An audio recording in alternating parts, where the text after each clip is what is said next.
100 दिवस झालं पार्टीच्या समोर 100 दिवस झालं उपोषण सुरू आहे, तरीसुद्धा त्यांची असणारी सरसकट फेलोशिपची मागणी पूर्ण होत नाही।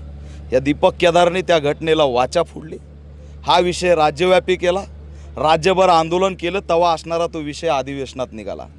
अधिवेशनात 2 आमदार, एक नितीन राऊत आणि एक वर्षाताई गायकवाड, या दोन्ही आमदारांनी भूमिका मांडून सुद्धा बार्टीच्या त्या विद्यार्थ्यांना न्याय मिळाला नाही।